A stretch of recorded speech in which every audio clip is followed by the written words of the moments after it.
Então vamos lá, vamos falar dos pecados capitais. Vamos falar de preguiça hoje. Fala, papai.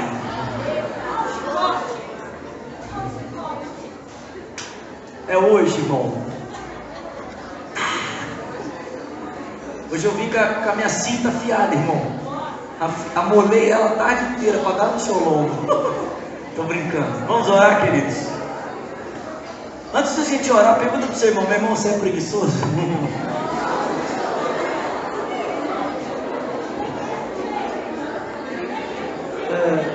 Tem que responder? É claro que tem que responder, velho. Vamos orar, irmãos? Senhor, fala conosco aqui essa noite. Queremos ouvir a sua voz. Queremos que o teu Espírito ministre aos nossos corações. Ajuda-me, Senhor, a ser um canal de vida para os meus irmãos, e que o teu Espírito, Senhor, ilumine para nós a tua palavra nessa noite. Oramos agradecidos em nome de Jesus. Amém. Abra comigo a sua Bíblia, por favor, no livro de Jó.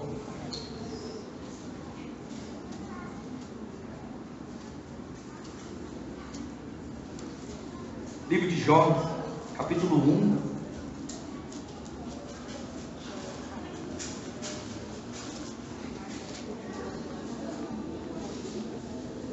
Livro de Jó, capítulo 1, versículo de número 1.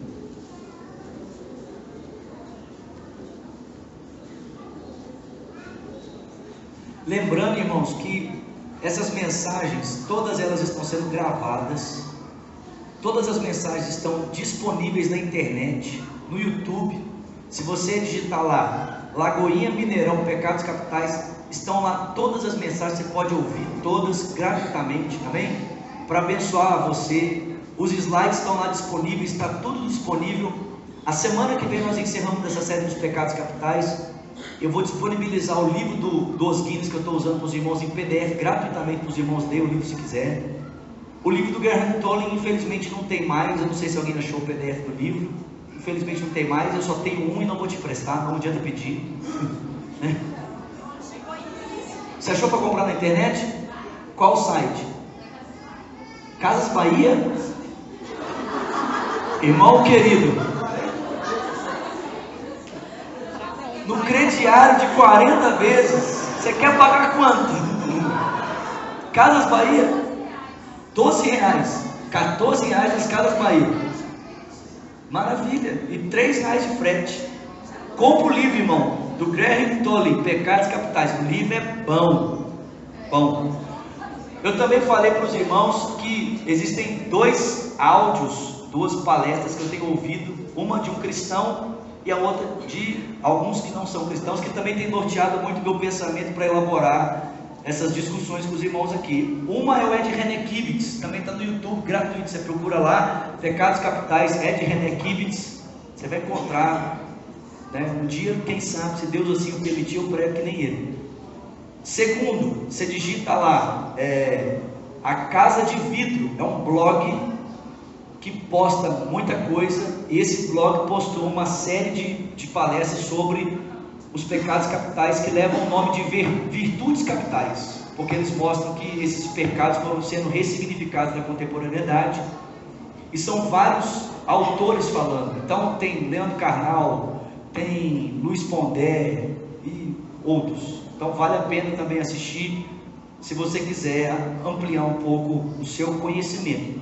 Grande parte do que eu tenho falado aqui não é reflexão minha, quem sabe um dia talvez eu tenha todo esse conhecimento, mas grande parte do que eu tenho falado aqui, irmãos, vem desses livros e dessas palestras, e eu estou simplesmente transmitindo aos irmãos porque tem me abençoado. Eu quero que abençoe você também, amém? Jó capítulo 1, versículo 1 diz: na terra de Uz vivia um homem chamado Jó. Era um homem íntegro e justo. Ele temia a Deus e evitava o mal. Tinha ele 7 filhos e 3 filhas, e possuía 7.000 ovelhas, 3.000 camelos, 500 juntas de boi, 500 jumentos, e tinha muita gente ao seu serviço. Era o homem mais rico do Oriente.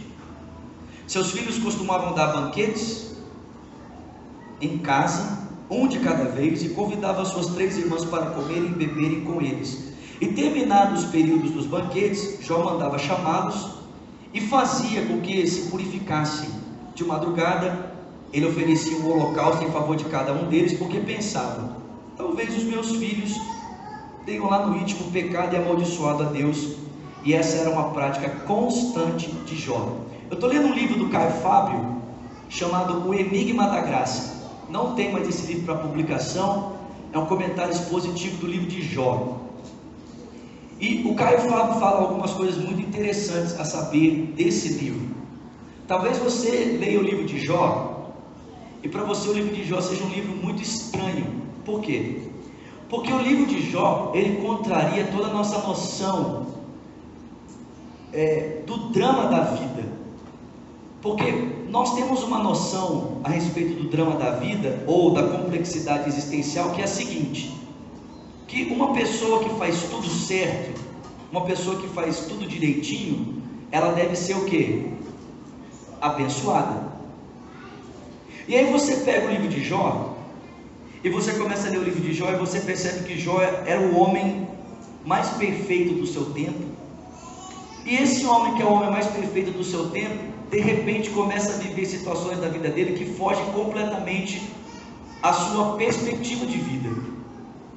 E o Caio Fábio vai dizer para mim e para você que a vida nem sempre ela faz sentido à luz dos nossos olhos.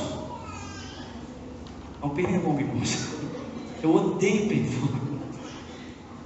A vida nem sempre faz sentido à luz dos nossos olhos, porque a vida não é norteada apenas por uma noção vertical, ou o sentido da vida não procede apenas de uma realidade vertical, horizontal, perdão. A vida ela tem também um sentido vertical. Existem realidades que acontecem na existência que superam essa perspectiva horizontal das coisas. E o livro de Jó mostra isso para mim e para você. O texto bíblico vai continuar dizendo que no tempo em que os filhos de Deus vinham se apresentar a Deus, veio também Satanás com eles. E o texto bíblico diz que Deus virou para Satanás e disse: de onde que você vem? E Satanás responde: de rodear a terra e passear por ela. E Deus responde, falando assim: olha, viste o meu servo Jó, homem íntegro, temente a Deus, que se desvia do mal? E Satanás diz para ele: olha, claro, eu estou vendo Jó demais. E é muito fácil para ele obedecer você dessa forma, muito simples. Você faz tudo de bom para ele, você faz tudo certo para ele. Então é muito fácil para ele te obedecer, enquanto a tua estebe, a tua proteção está com ele. Mas retira-lhe a proteção e permita que a tragédia o alcance, e você vai ver se ele não vai blasfemar no teu rosto. E por incrível que pareça, o livro de Jó mostra que Deus aceitou a proposta vinda de Satanás. E o caráter de Deus passou a ser então, ou a fidelidade do homem a Deus passou a ser medida então, exatamente pela vida desse homem chamado Jó. A pergunta é possível que um homem mesmo diante das mais terríveis adversidades ainda assim continue amando e obedecendo a Deus? E Jó vai ser esse modelo para essa pergunta e para essa resposta. E o texto bíblico diz que, porque Jó não sabia desse drama na esfera celestial, porque Jó só tinha uma compreensão horizontal dos fatos, não tinha compreensão vertical dos fatos, porque como diz o Caio Fábio, Jó não lia o livro de Jó, ele era a história. E a pior coisa do mundo é quando se é história, porque quando se é história, não se consegue perceber as nuances da totalidade da história. Quando se é história, você está afadado à casualidade, ao momento, e você não consegue perceber todas as nuances do para frente, e nem mesmo a distância do momento que você está vivendo. Então Jó começou a ser ferido de situações que ele mesmo não entendia o porquê, mas o texto bíblico diz que ainda assim ele não blasfemou contra Deus. Passado algum tempo, que o texto não nos deixa saber exatamente qual a quantidade de tempo, mais uma vez essa cena se repete, e agora Satanás desafia a fidelidade do homem a Deus, não tocando nos seus bens, mas tocando na sua carne. E o texto bíblico vai dizer que mais uma vez o Senhor permite que a carne de Jó agora seja tocada, e ele passa a ter um câncer de pele e ter uma gastrite aguda, úlceras no seu estômago, ao ponto de, ao abrir a boca, sua esposa não aguentava ficar perto dele. E tamanho é o seu sofrimento, que a sua mulher olha para ele e diz: a melhor coisa para você é amaldiçoar Deus e morrer. E o texto diz que diante da palavra da sua mulher, Jó diz para ela: falas como uma louca mulher, porque você recebeu o bem de Deus e agora que você tem o mal dele, você vai praguejar contra ele. E o texto diz que ainda assim Jó não blasfemou contra o Senhor. E aí os 3 amigos de Jó então ficam sabendo do seu sofrimento e saem de uma terra distante para sentar ao seu lado e buscar consolar Jó a respeito do que está acontecendo. E eles passam dias sentados ao seu lado, em silêncio, apenas se lamentando com ele, jogando cinzas na sua cabeça e vestidos de pano de saco.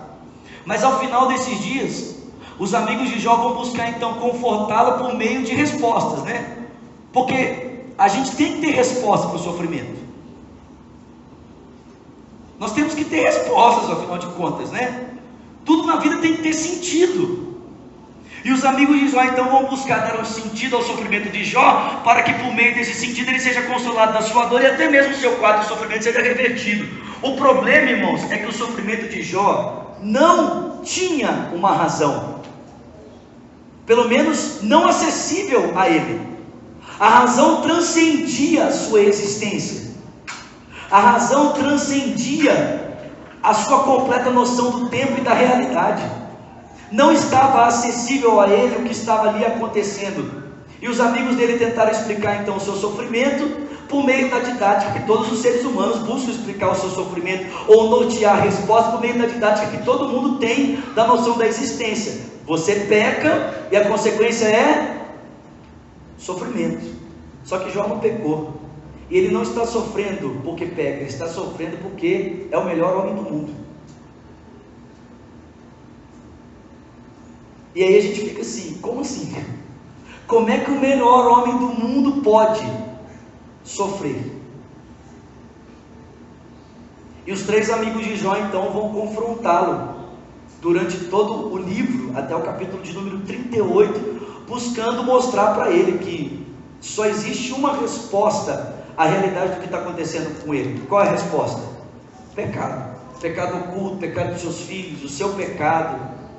E Jó o tempo todo vai se defender: olha, a respeito da acusação de vocês, sei que a minha consciência está tranquila diante de Deus, porque nada fiz diante de Deus para que pudesse receber dele esse castigo. O porquê Deus está me tratando assim, eu não sei. Mas uma coisa eu sei: eu espero que Deus se entenda consigo mesmo a respeito do meu sofrimento, para que eu seja dele redimido, para que eu seja dele isento.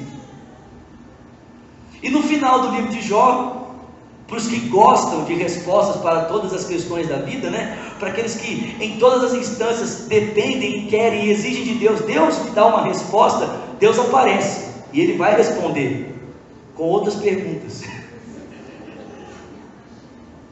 E do capítulo 38 do livro de Jó ao 42, Deus vai responder ao drama de Jó fazendo outras perguntas a Jó. E basicamente, irmãos, o que Deus está tentando mostrar para Jó é que nem tudo na vida tem sentido, ou que às vezes o sentido da existência supera a nossa compreensão da existência. Porque Deus começa a falar para ele: onde é que você estava quando eu coloquei os limites do céu, ou das águas? Quando eu estabeleci o firmamento, onde é que você estava? Faz sentido o animal mais forte da terra agora está em extinção, Jó? Como é que pode o animal que é o mais forte, o mais capacitado, o mais gabaritado, o que nada poderia perfurar a sua carne, porque ela parece blindada, ele nem existe mais? Isso faz sentido? Faz sentido o animal como o cavalo, que é o animal mais corajoso e é o primeiro a morrer na guerra? Isso faz sentido? E Deus começa a mostrar para Jó que nem tudo na vida tem uma razão aparente, e que a nossa relação com Deus não é norteada por essa casualidade de causa e efeito, faço e aconteço, 2 mais 2 igual a 4, que o nosso relacionamento com Deus é baseado na graça. E quando você se lança na graça de Deus, você está disposto a conhecer a Deus mesmo em meio àquilo que se sofre, porque a graça de Deus não se manifesta apenas das formas favoráveis a nós. Aliás, o Paulo já tinha dito isso, né? Sabemos que todas as coisas cooperam para o bem dos que amam a Deus, dos que foram chamados segundo o seu propósito. Paulo não diz que as coisas boas cooperam para o nosso bem, ele diz que todas as coisas cooperam, e de que Deus não age apenas nas coisas óbvias e aparentes e as favoráveis, mas que Deus age em tudo, ainda que isso pareça esquisito para nós. Só que não é o livro de Jó que só que é um livro esquisito na Bíblia, né? Existe um outro livro na Bíblia também que é um livro esquisito, que apresenta para a gente essa complexidade da existência, que é o livro de Eclesiastes. Quem já leu o livro de Eclesiastes aqui? Cara, quando você lê o livro de Eclesiastes, você tem a sensação que Salomão está em depressão. Salomão está assim: ó céu, ó vida, ó terra, ó.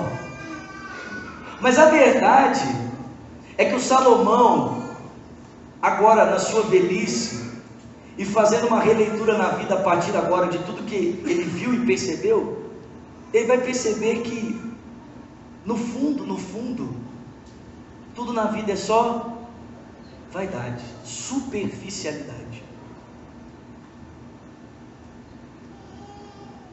Ele vai dizer que aqueles que vivem para juntar no final da sua vida percebem que o que ajuntaram não vai te servir de nada. Que aquele que vive para se entregar aos prazeres vai perceber que os prazeres que se entregam no final da sua vida nunca vão poder preencher a realidade do vazio que levam dentro de si. Que uma pessoa que vive para se desgastar e para correr atrás do vento, no final das contas vai perceber que o vento não se pode ser alcançado. Vaidade das vaidades, tudo é vaidade. Que nem sempre o ímpio será abatido pelo mal que faz. Que às vezes é possível o ímpio, pela sua astúcia, passar desapercebido com o mal que está causando, aguardando tão somente naquele glorioso juízo, que um dia realmente vai poder julgá-lo a respeito das coisas más que ele fez. E que às vezes o justo, o bom, na sua bondade, ao praticar a bondade, nem sempre vai receber a devida recompensa pelo bem que faz. E o Salomão fica assim: o que é isso? Como que pode? Tipo, o ímpio, na sua astúcia, gasta a sua vida, né, e adquire fortunas e bens, e vive tranquilamente, às vezes até mesmo em detrimento do pobre, e o pobre que vive de maneira honesta, parece que nunca vai conseguir galgar uma posição excelente, confortável na sua vida. Salomão diz: correr atrás disso é vaidade, porque a vida, ela é complexa. Ela não é uma conta de aritmética, 2 mais 2 igual a 4. Às vezes a conta de 2 mais 2 dá 5, dá 3,5, dá 7,9, mas não dá 4. Agora, eu não coloquei aqui na tela, mas existe um outro personagem que ajuda a gente a perceber a complexidade da vida. Que a vida não é assim, simples, e que nem sempre nós vamos ter resposta para tudo. Sabe quem é esse personagem? O próprio Senhor Jesus. Porque ele era o melhor homem do mundo, e um homem que viveu perfeitamente para cumprir a vontade de Deus. E qual foi a paga dessa vida perfeita dada ao Senhor Jesus Cristo? A morte, numa cruz, como um criminoso, injustamente julgado pelo Sinédrio judaico, e injustamente julgado pelo tribunal romano. Como é que eu e você podemos dizer, irmãos, que tudo na vida acontecerá da forma como nós planejamos, se nós temos esses 3 exemplos claros da complexidade da vida, e que a graça nem sempre corresponde às nossas expectativas? Olha para Jesus, cara. Se tinha uma pessoa que merecia ter recebido todo o favor e graça, né? Ter sido ovacionado e ter sido bem recebido por todas as pessoas, pela vida exemplar que viveu, quem era essa pessoa? Jesus Cristo. Qual foi a paga da sua vida perfeita? Ser morto por homens imperfeitos. A questão, preste atenção, a questão é que muitos de nós, quando começamos a passar por momentos como esse, em que a gente começa a perceber que às vezes as respostas para a vida transcendem a nossa percepção, nós temos a tendência de respondermos a isso de 2 maneiras. A primeira maneira que nós temos de responder para essas instâncias é através da acomodação. A gente começa a dizer assim: a vida é assim mesmo, a vida é assim, nem sempre as coisas dão certo mesmo, às vezes pessoas boas sofrem, às vezes gente ruim tem o que não deveria ter. A vida é assim, e a gente caminha em direção ao quê? A acomodação. Não vou fazer mais nada. A estagnação, a conformidade. Quer dizer, diante da perplexidade ou da complexidade da vida, ao invés de nós continuarmos buscando ser agentes na história, ainda que a história nem sempre se configure como a gente está esperando, a gente, percebendo que a história às vezes se contrapõe a nós, o que a gente faz? Eu me acomodo. É melhor jogar os panos. É melhor não ter expectativas. É melhor viver como se, nada tivesse acontecido. Jogar os panos. Ou a segunda possibilidade que nós temos é da abstração do sentido da vida, e começarmos a viver mais pelo superficial e pelo aparente, que é exatamente o modelo de vida que a sociedade moderna adotou hoje. Quer dizer, diante dos enigmas da vida, diante das propostas que a vida me traz, ao invés de eu tentar, de alguma forma interagir com ela, ainda que ela supere a minha capacidade de a entendê-la, o que eu faço? Eu abstraio completamente, e eu passo a viver a partir apenas da estética, da superficialidade. Eu me torno uma máquina, movida pelas minhas ambições e pelas minhas necessidades mais superficiais.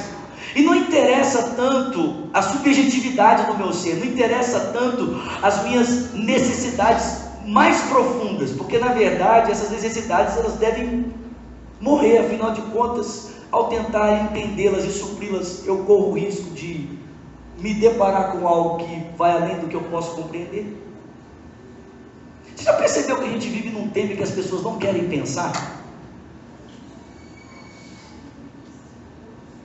Sim ou não? Quem já percebeu isso aqui? A gente vive num tempo em que as pessoas não querem pensar mais. A pergunta é, por que as pessoas não querem pensar? Porque pensar, irmãos, pensar implica em lidar com o senso da subjetividade, implica em lidar com a realidade interior do ser. E nem sempre nós queremos lidar com a realidade interior, porque é muito mais fácil vivermos na estética do aparente, da superficialidade. É muito mais simples vivermos em função de preenchermos os nossos desejos e anseios mais básicos. Afinal de contas, tentar lidar com a realidade do coração diante de uma vida complexa é infinitamente mais difícil. Muito mais difícil. É muito melhor descartar o outro do que tentar entender o outro a partir da realidade que o outro possui. Sim ou não, irmãos? É melhor a acomodação ou a abstração. O problema, gente, é que essas duas posições que nós podemos ter diante dos enigmas da vida, tanto a acomodação quanto a abstração, são uma expressão da realidade que nós conhecemos como preguiça. Então presta atenção, escuta isso aqui. O preguiçoso não é só aquele que diante da vida e diante do mistério da vida e do esforço que a vida demanda se acomoda. Esse é preguiçoso também, esse é acomodado também, esse é vagabundo também, no sentido de, mas aquele, preste atenção, aquele que vive em função apenas da superficialidade do seu ser, esse também é preguiçoso. Sabe por quê? Porque tudo que faz é vazio, porque não vive a partir da realidade do ser, vive a partir das realidades mais superficiais. O preguiçoso não é só aquele que não trabalha, mas é aquele que trabalha para fugir da realidade de quem é. Porque é muito mais fácil, por meio do trabalho, eu abstrair da realidade de quem sou, do que tentar me encarar diante da complexidade da vida. Eu quero entrar um pouquinho mais nisso aqui com você. Vem comigo, por favor, para Mateus. Evangelho de Mateus, capítulo de número 6. Mateus capítulo 6, versículo de número 1. Todo mundo comigo? Vamos lá. Mateus 6:1 diz: tenham o cuidado de não praticar as suas obras de justiça diante dos outros, para serem vistos por eles. Se vocês fizerem isso, vocês não terão recompensa do Pai Celestial. Portanto, quando você der esmola, não anuncie-se com trombetas, como fazem os hipócritas nas sinagogas e nas ruas, a fim de serem honrados pelos outros. Eu lhes garanto que eles já receberam sua plena recompensa.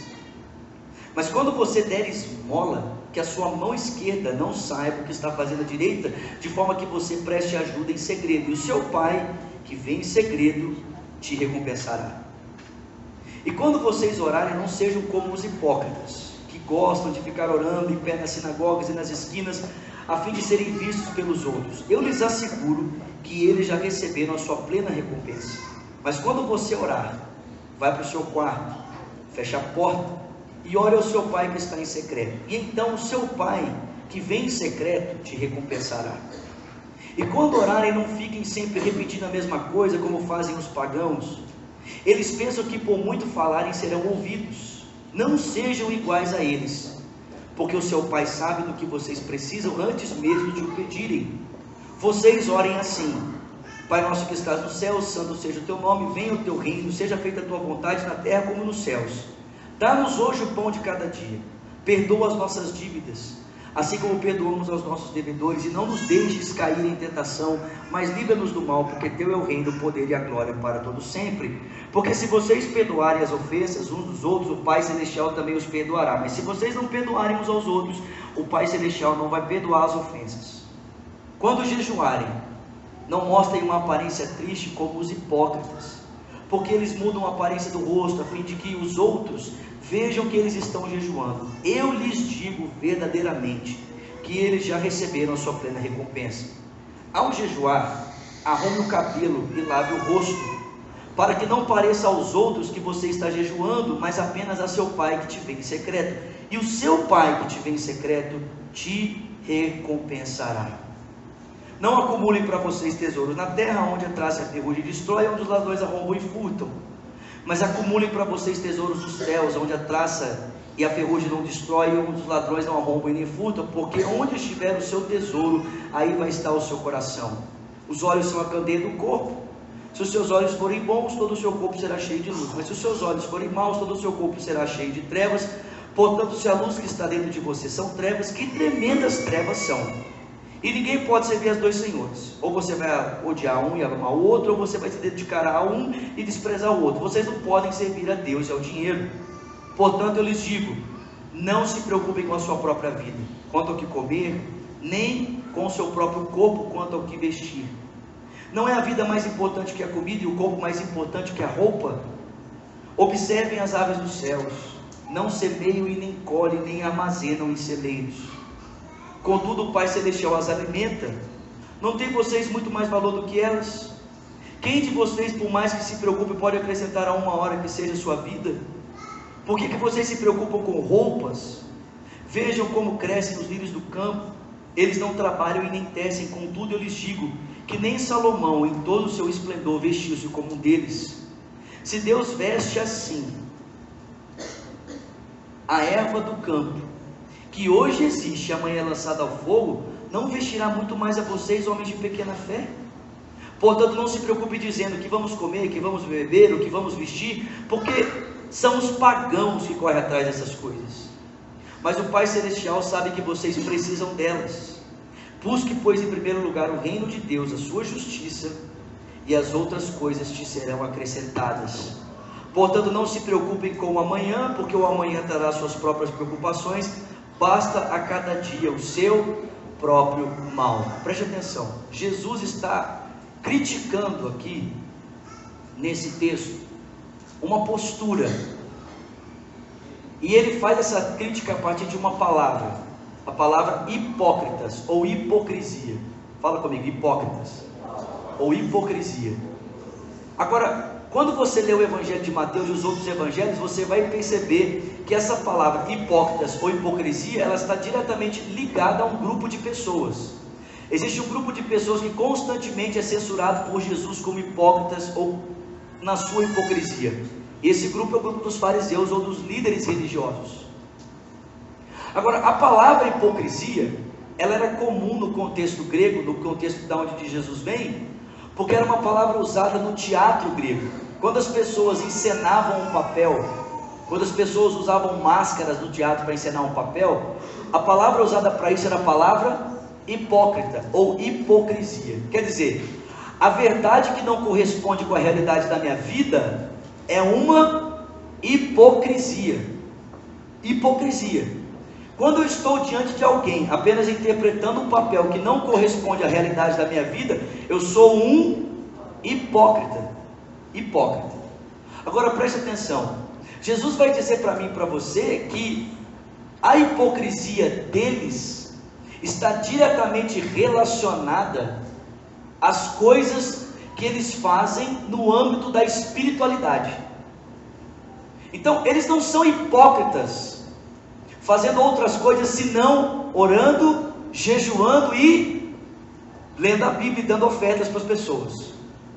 Preste atenção, essas pessoas transformaram os meios de graça da espiritualidade para construir uma imagem que não corresponde à realidade de quem elas são. Gente, como é o nome disso? Eu vou dizer para você, o nome disso é idolatria. Porque quando nós fazemos de tudo para construirmos uma imagem que não corresponde à realidade de quem nós somos, inclusive por meio das disciplinas espirituais, o que nós estamos construindo é o quê? É uma imagem. E uma imagem nada mais é do que um ídolo. Então toda a nossa disciplina espiritual não é tanto para nos relacionarmos com Deus ou para recebermos a graça de Deus. As disciplinas espirituais passam a ser para alimentar a imagem do ídolo que nós estamos construindo. Agora, gente, tudo isso nada mais é do que pecado, porque idolatria é o que? Pecado, concorda comigo? Idolatria é um pecado. Você e eu estamos vivendo para construir uma imagem, às vezes até mesmo por meio das disciplinas espirituais, no caso dos fariseus, e essa imagem que nós estamos construindo a partir das disciplinas espirituais é um ídolo, e todo ídolo é pecado. Por quê? Porque todo ídolo é idolatria. Agora, gente, olha só, sabe qual que é o problema maior aqui?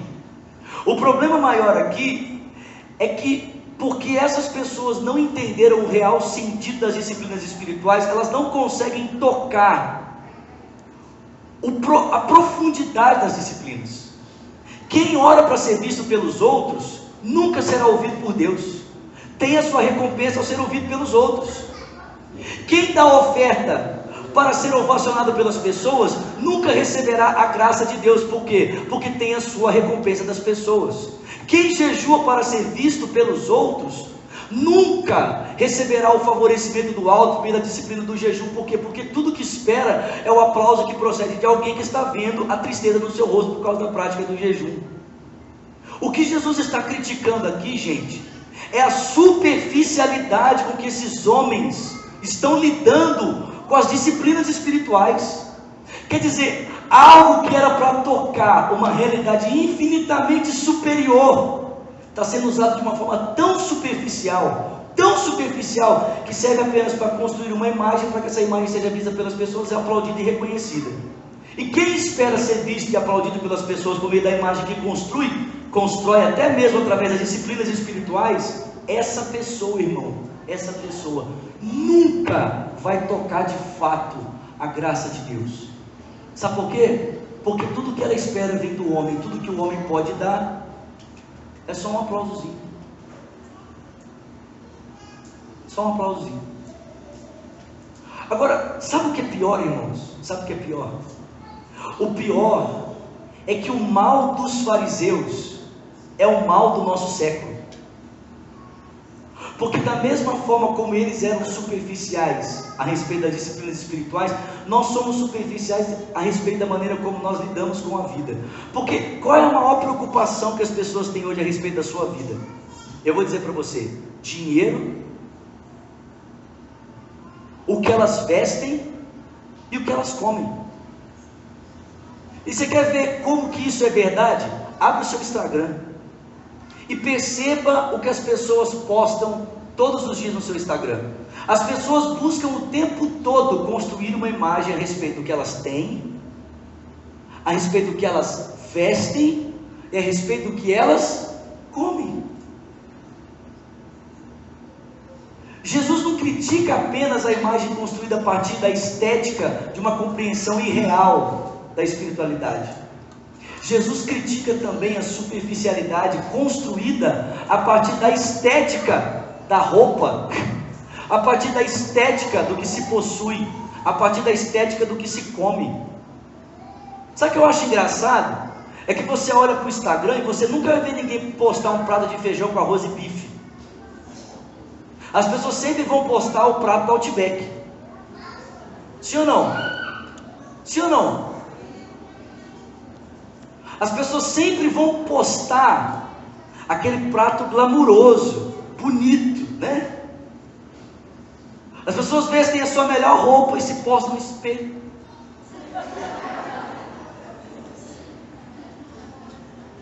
E eu me pergunto, qual o sentido disso?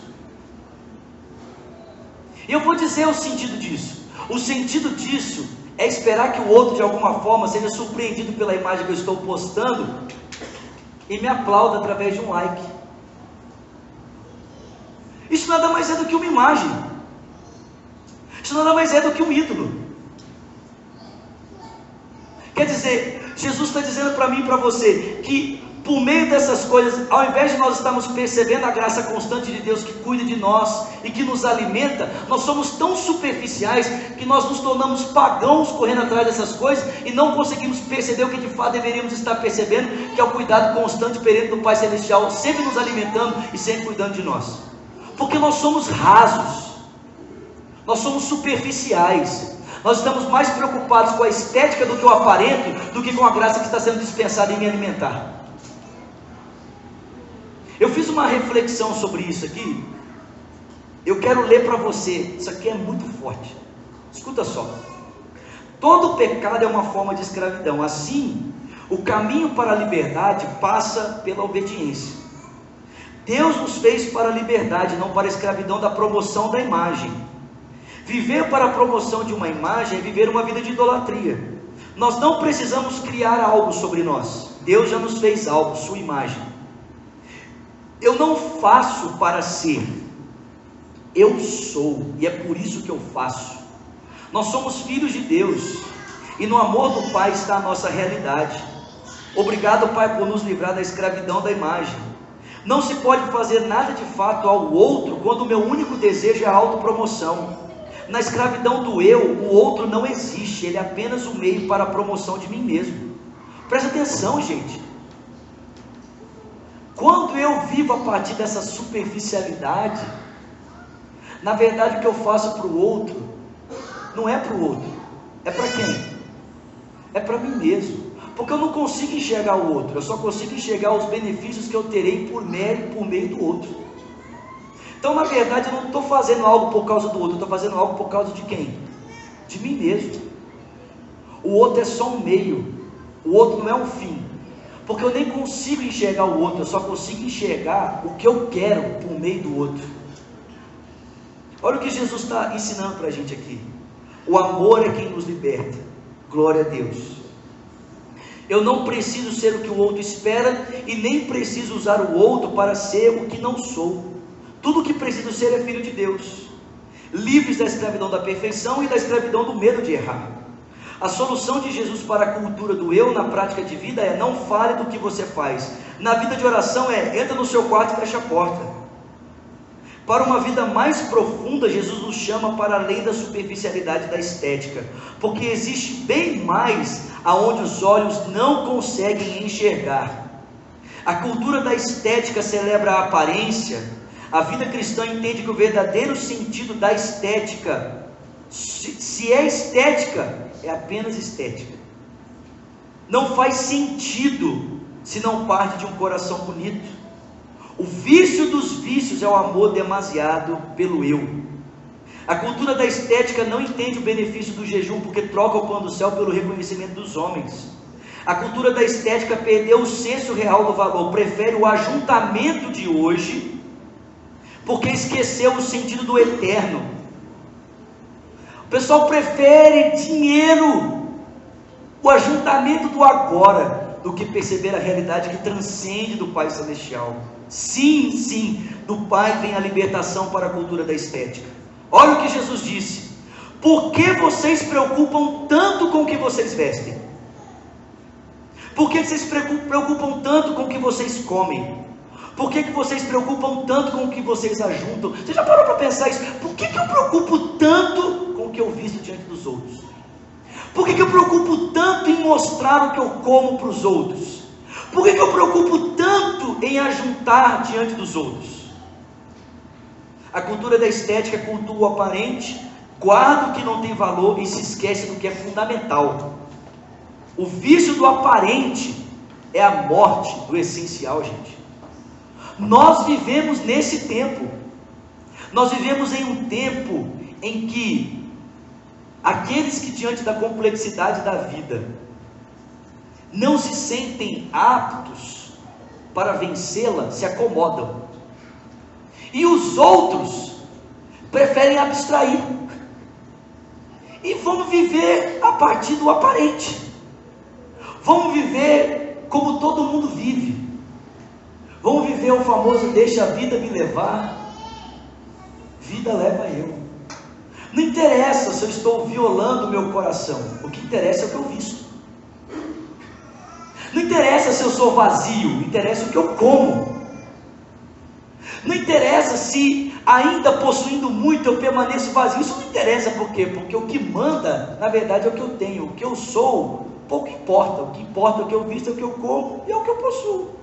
Porque o mundo em que vivemos é norteado por essa superficialidade de pessoas que diante da complexidade da vida preferem a abstração do que encarar a realidade de frente. Só que, gente, tanto essa inércia quanto essa superficialidade são sintomas desse pecado capital chamado preguiça. Uns têm preguiça de lutar e o outro tem preguiça de viver. Porque, gente, quem não leva em consideração o que é, já morreu. Não vai morrer, já morreu. Se você não leva em consideração o que se é, você não vai morrer, meu irmão. Você já morreu. Já morreu. Olha só, pode seguir o próximo. Vamos definir esse pecado da preguiça aqui. Escuta só. Tem como dar uma aumentadinha? Isso, vamos lá? Olha só. Preguiça é muito mais do que indolência, ociosidade física, o estado de letargia viciado pela televisão. É uma condição de desânimo espiritual explícito de quem desistiu de buscar a Deus, de quem desistiu de buscar a verdade, o bom e o belo. Preguiça é diferente da desocupação. É uma lassidão de espírito, de sentimento, de mente, e consequentemente de corpo proveniente de estado de desânimo em relação ao valor das coisas espirituais. É uma fraqueza da alma, uma doença debilitante, que se não for examinada pode levar à morte espiritual ou até mesmo à morte física.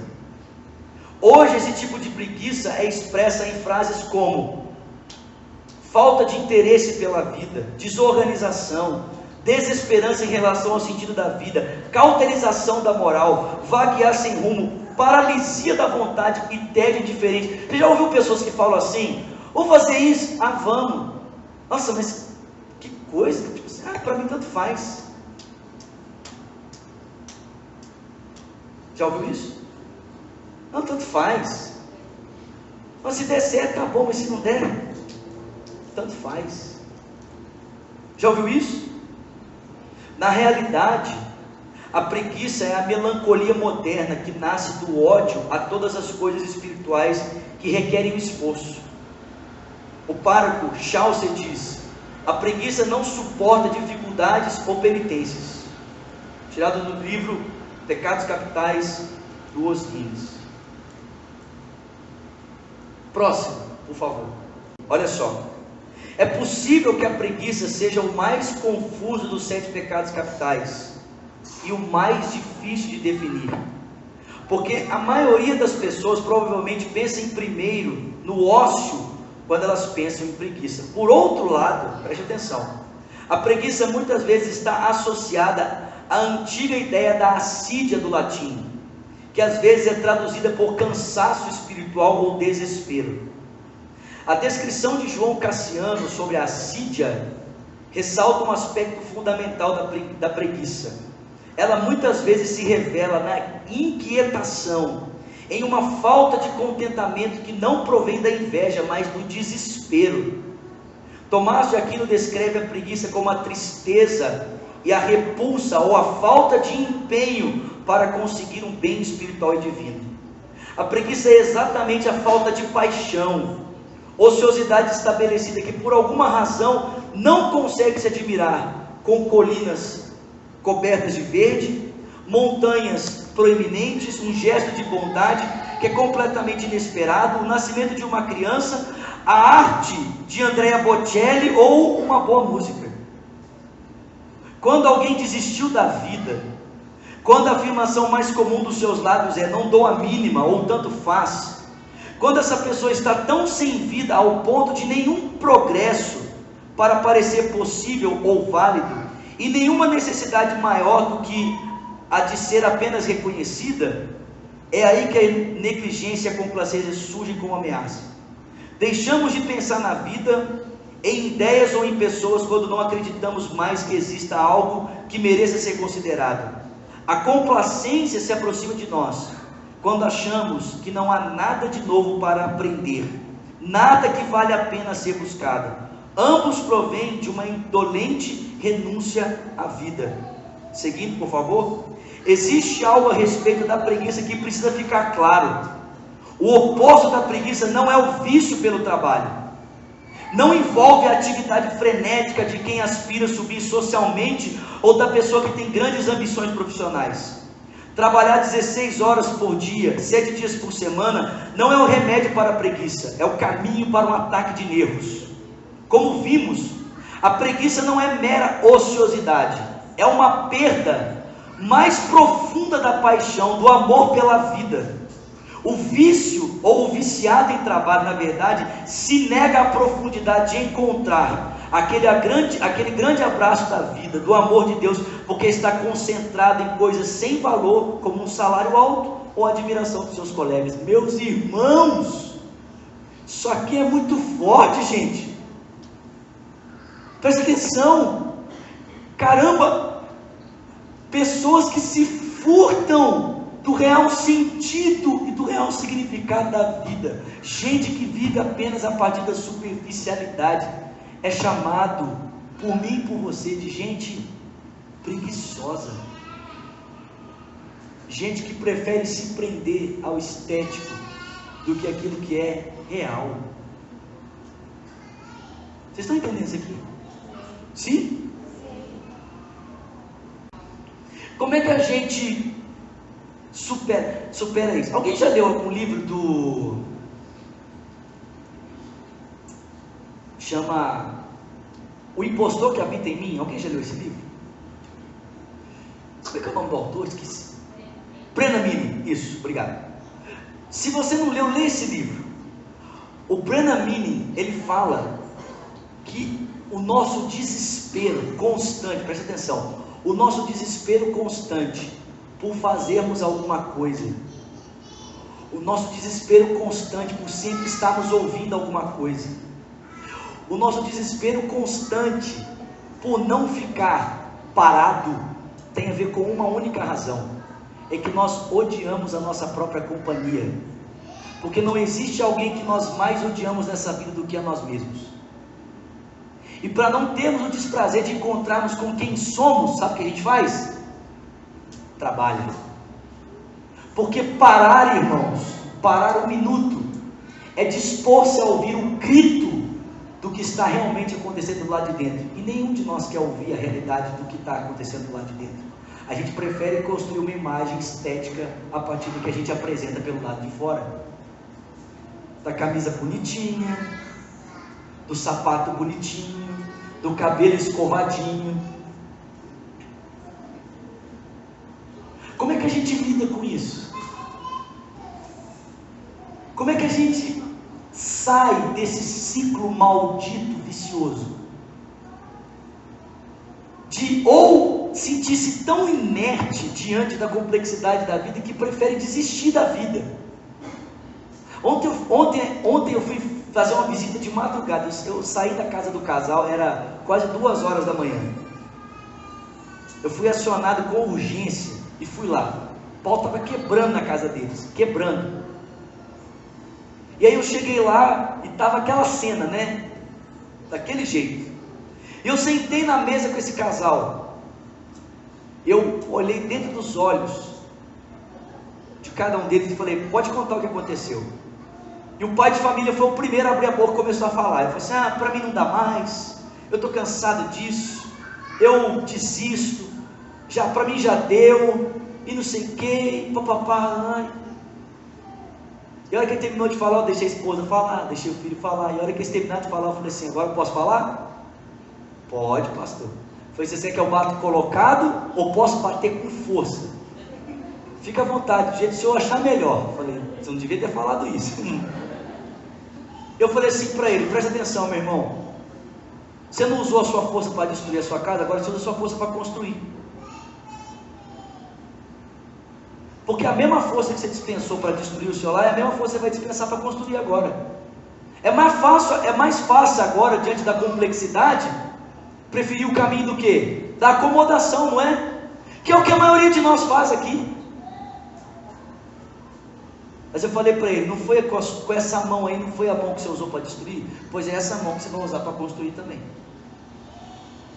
E hoje, na parte da manhã, enquanto eu estava estudando essa mensagem, eu mandei isso aqui para ele. Ele ouviu, recebeu, e na hora do almoço ele me ligou chorando, falou assim: pastor, estou vivo de novo, ressuscitei.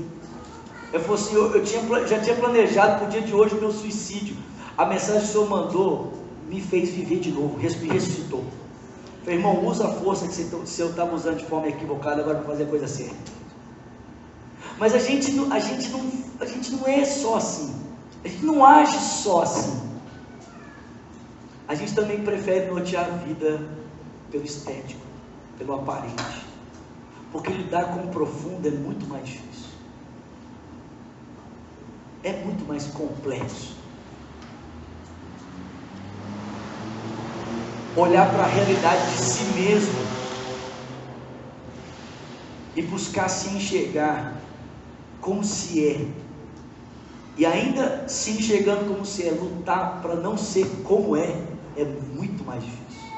É mais fácil vestir uma roupa para impressionar os outros. Como é que a gente sai desse vício? Qual a solução para o vício da preguiça? Primeiro, contemplação. Fala comigo: contemplação. Gente, para quem não gosta de pensar, meu irmão, você está frito, querido. Hoje você veio para ser fritado. Contemplação. Olha o que Jesus disse lá em Mateus 6. Jesus falou assim: olha para os lírios do campo. Ele falou assim: nem Salomão em todo o seu esplendor se vestiu como um deles. Olha para as aves dos céus, não trabalham nem fiam, elas não semeiam, não guardam em celeiros, todavia o Pai Celestial as alimenta. Sabe o que Jesus está nos desafiando a fazer? A perceber o cuidado de Deus além da realidade aparente. Mas para isso você precisa sentar e contemplar. Mas quem vive para correr atrás de satisfazer a imagem não tem tempo para isso.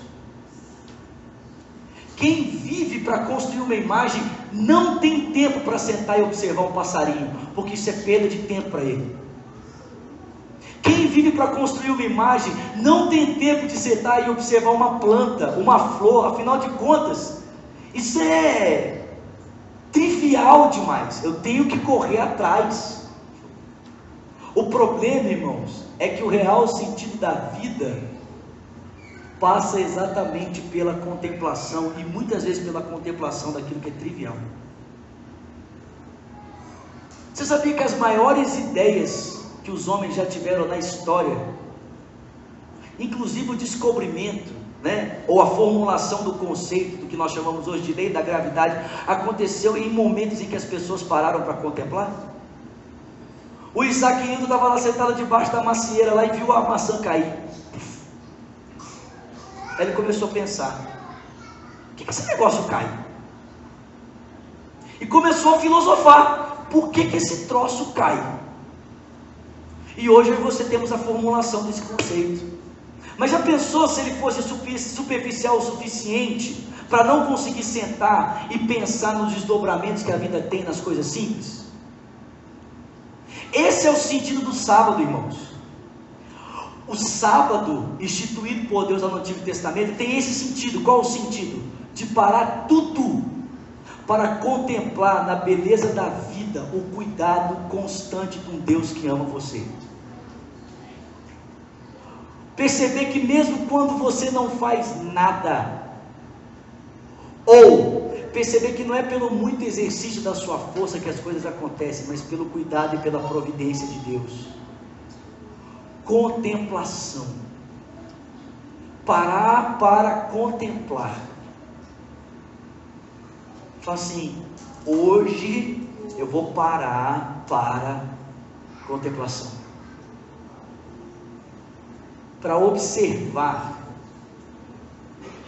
aquilo que aparentemente não significa nada e que às vezes tem muito mais para ensinar do que a roupinha bonitinha que você está usando. Eu digo para vocês, existe algo que Deus usa profundamente para falar comigo e para me fazer perceber a graça perene dele, que é o vento. O vento. Cara, se tem um negócio que Deus usa para falar comigo, é o tal do vento. Todas as vezes que eu percebo o vento, todas as vezes que eu percebo a presença do movimento no vento, cara, de alguma forma o vento me faz lembrar a constante graça perene de Deus a me circundar, a me rodear o tempo todo. Mas, meu irmão, se você não parar para a contemplação, você nunca vai conseguir ver isso. Segundo, qual que é a solução para a preguiça? É o amor do Pai Celestial. É entender, meu irmão, que você é muito mais do que aquilo que você veste, que você é muito mais do que o dinheiro que você tem na sua conta bancária, ou que a comida que você come. Você é muito mais do que isso, querido. O seu valor não é medido por aquilo que você tem, o seu valor não é medido por aquilo que você veste, o seu valor não é medido por aquilo que você come, não é. Você é filho do Pai Celestial. Cara, quem entende isso, transforma a sua vida num culto, e não num sistema capitalista. Quem entende isso, vive a vida para glorificar a Deus, e não para construir um palácio para si mesmo. Meu irmão, você não precisa de um palácio. Se você tiver um palácio, glória a Deus, mas você não precisa de um palácio, não para ser quem você pensa que você quer ser. Sabe por quê? Porque eu vou dizer uma coisa para você: se você acha que o que vai fazer você se sentir ou ser quem você pensa ser é o palácio, o dia que você entrar lá, você vai descobrir que o palácio não é suficiente para preencher o seu vazio, não é suficiente para afirmar a sua identidade, porque nada criado é capaz de substituir o lugar do Criador. Mas o amor do Pai Celestial nos tira desse lugar de superficialidade, dessa preguiça, dessa dependência da estética. E terceiro, alegria. Fala comigo, alegria. Então, se tem um negócio que faz com que a letargia seja rompida em nossa vida, é a alegria. E eu gosto de dizer o seguinte: alegria para o cristão não é opção, nunca foi. O cristão não tem alegria como opção na vida dele. Você não fica a seu critério escolher ser feliz ou não. Alegria para mim e para você é mandamento.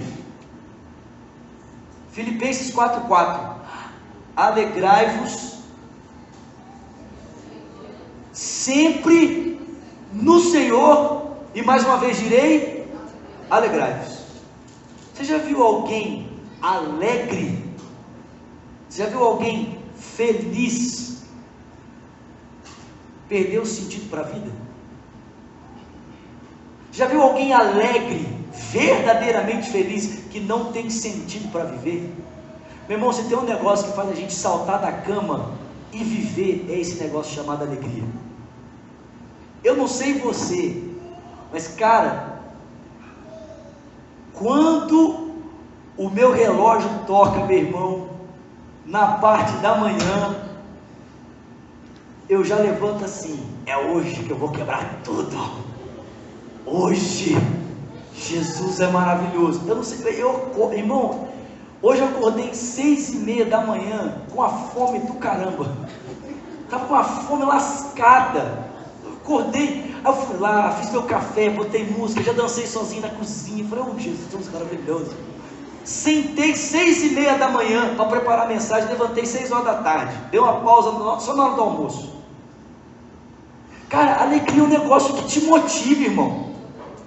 Tira você dessa questão da letargia, mas faz com que você também seja movido por aquilo que tem sentido, não por aquilo que é apenas aparente. Cara, alegria para mim e para você não é opção, é mandamento. Faz parte da obra do Espírito no coração do cristão. Sabe qual que é o nosso problema? É que a gente pensa que a nossa alegria está condicionada ao que temos. E Paulo não diz que a alegria está condicionada ao que se tem. Paulo diz que a alegria está condicionada a quem o Senhor é. Alegrai-vos sempre no Senhor. A alegria está vinculada a quem? Ao Senhor. É a sensação de pertencer ao Senhor, ou a sensação de ter o Senhor como pertence, né? Porque não apenas eu sou dele, mas ele é meu. É essa certeza da graça perene, do Cristo que é meu e de pertencer a Cristo, que norteia o sentido real da alegria no coração do cristão. Amém, irmãos? Amém. Eu termino aqui lendo para vocês um poema. É o último slide, por favor. Bonito demais, de George Herbert. Chama Amor. Olha o que ele diz: o amor nos deu boas-vindas, mas a minha alma se retraiu, culpada e confusa por causa do pecado. Mas rapidamente o amor, vendo-me sucumbir nesse meu primeiro encontro, achegou-se a mim e gentilmente indagou: necessitava eu de alguma coisa? Ser hóspede, respondi, digno de estar aqui. Ao que o amor respondeu: então assim serás. Eu? Insensível e ingrato? Oh, meu amado, não posso te contemplar. O amor tomou a minha mão e sorridente replicou: quem formou os teus olhos? Não fui eu? Isso é vero, meu Senhor, mas eu os manchei, desde que minha vergonha fique aonde mereça estar. Serás que não sabe, disse o amor, quem carregou a tua culpa? Meu querido, então eu te servirei. Deve sentar-se, disse o amor, e provar da minha carne. Então sentei-me e comi. Ô, gente, isso é o que Jesus fez comigo e com você. Ele chegou e nos deu boas-vindas, mas a nossa alma confusa se retrai diante dele. E rapidamente o amor nos pergunta: do que você precisa? E nós dizemos a ele: de estarmos aqui. Ele diz: então assim serás. Mas nós dizemos: não sou digno, não posso contemplar-te. O amor diz: mas não fui eu que te criei, não fui eu que fiz teus olhos. Ah, mas eu não posso, porque manchei, mereço estar longe de ti. E o amor diz: quem foi que carregou tua culpa? Aí nós dizemos para ele: então eu te servirei. Ele diz: eu não quero que você me sirva nada, eu quero que você sente e coma da minha carne. E nós nos sentamos e comemos da carne dele. Ponto final. Consegue entender, irmão? Você quer se ver livre da preguiça, desse pecado maldito? Que eu vou dizer para você, irmão, dos 7 pecados que nós estamos estudando, tem 2 assim que eu falo assim: esses aqui tem tudo a ver com o nosso tempo. É esse aqui e o que nós vamos estudar semana que vem: luxúria. Cara, nós perdemos o real sentido da existência, querido. Nós perdemos. A gente vive ou pelo aparente, ou vive sem força para lutar. Mas Deus pode te libertar disso nessa noite. Amém? Fica de pé no seu lugar. Eu queria terminar essa noite orando por você que diz: eu sou um preguiçoso. Eu queria terminar orando por você que diz assim: eu estou cansado, eu não aguento mais lutar, eu não tenho mais forças, eu estou fraco. Ou então eu quero orar por você que está aqui, assim, preso à estética da superficialidade, preso a essa preguiça do real sentido, do real valor da vida, perdendo o melhor da vida, porque se preocupa tanto com o aparente que esquece do que é essencial. Eu quero muito orar por você, orar com você. Jesus Cristo disse assim em Mateus capítulo 11: vinde a mim, todos vós que estáis cansados e sobrecarregados, e eu vou aliviar vocês. Tomem sobre vocês o meu fardo que é leve, o meu jugo que é suave, e aprendam de mim, que sou manso e humilde de coração, e vocês vão encontrar descanso para suas almas, porque o meu fardo é leve, o meu jugo é suave. Deixa eu dizer algo para você: o primeiro passo para quem quer ser livre do jugo, que não é o jugo de Jesus, é dizer para ele: eu estou cansado.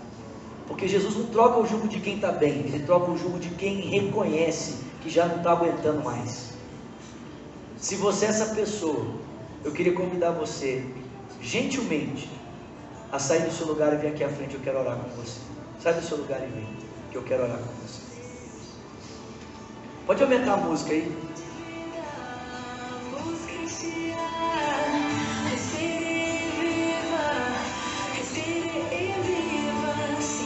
Pode vir, vem mais pertinho.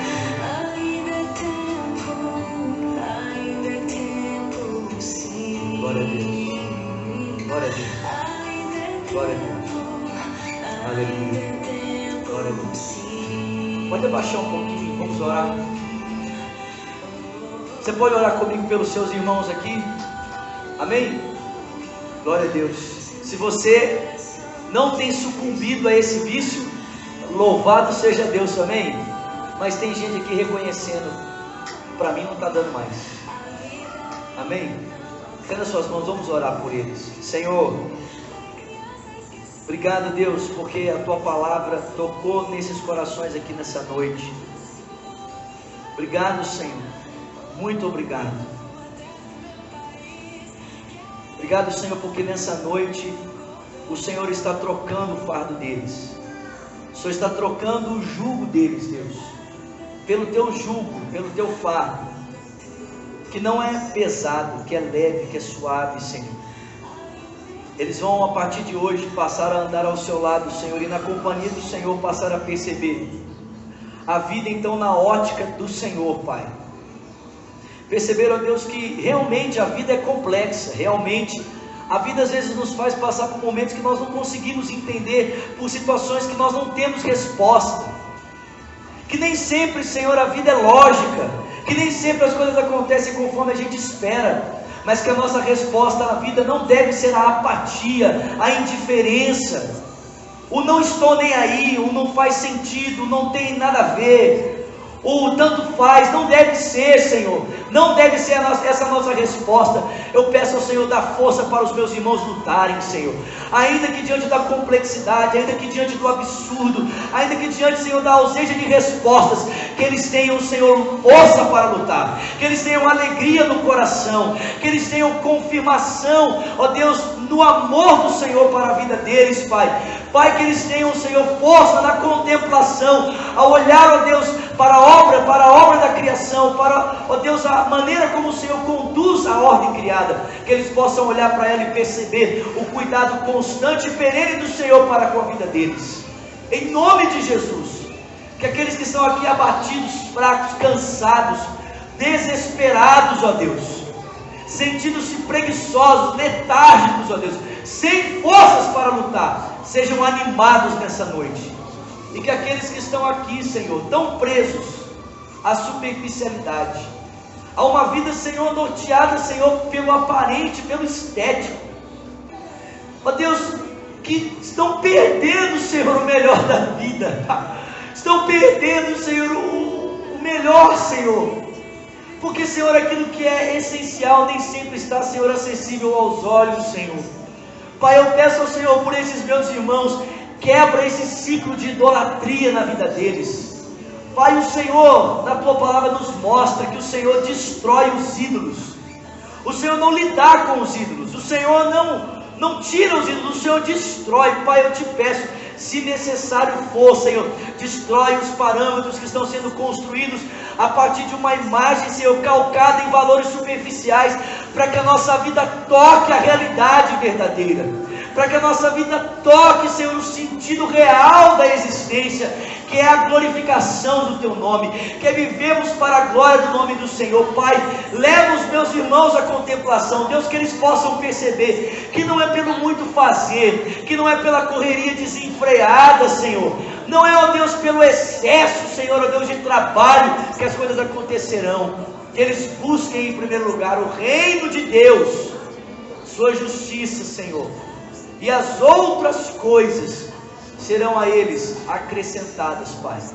Que eles mergulhem, Senhor, no profundo, Senhor, em profundidade contigo, Senhor, não vivendo, Senhor, a partir apenas das necessidades aparentes, longe dessa preocupação da necessidade. Por quê? Por que vocês se preocupam tanto com o que vestem, como disse Jesus? Por que vocês se preocupam tanto com o que comem, com o que ajuntam?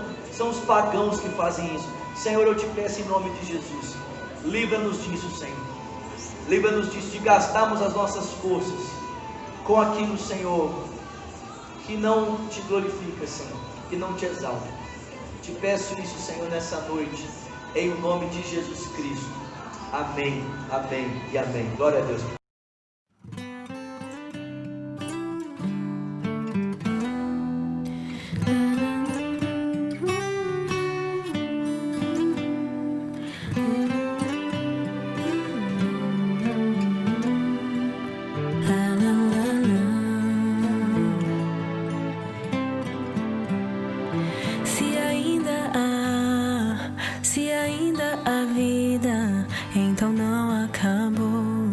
Ainda há saída para a mãe e seu filho, para a avó tão sozinha, para o homem caído, para o tempo perdido.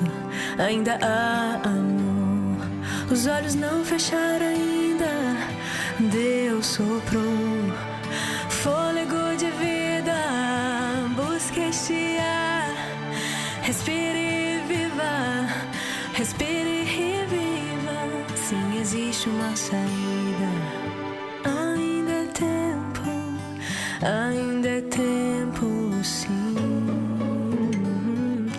Ainda é tempo, ainda é tempo, sim.